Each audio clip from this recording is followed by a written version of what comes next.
સીતા માતાની પૂજા કરવા જઈએ ને ત્યારે પ્રસાદીમાં માતાજીને કુલેર ધરવાની હોય છે.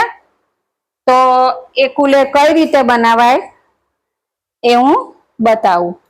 આ ઘઉંનો ઝીણો લોટ, આપણે જેટલી શું કહેવાય, બાળકોને તો બહુ જ ભાવે કુલેર. તો અમે તો મમ્મીને કહેતા કે મમ્મી વધારે બનાવજો, કેમ કે કુલેર તો બહુ જ ભાવે.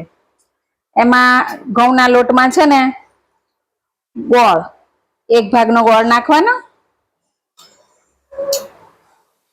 અને આમાં છે ને આપણને થોડું થોડું ઘી નાખવાનું, જેમ જરૂર પડે એમ. લોટ, ગોળ અને ઘી ત્રણેય મિક્સ કરી દેવાનું. જો આવી રીતે કુલેર બનાવવાની. કાચો જ લોટ હોય છે આમાં, ઘઉંનો ઝીણો લોટ.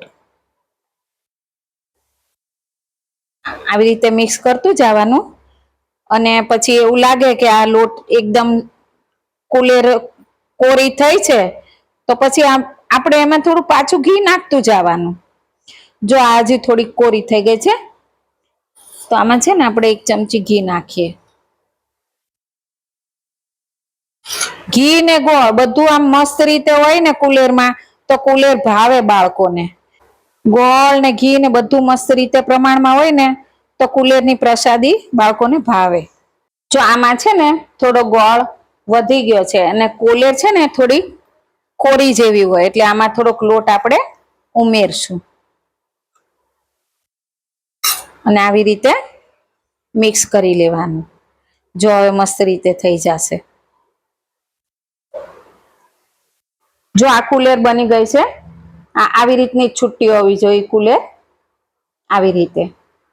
અને આને છે ને પછી આવી રીતે વાટકામાં ભરીને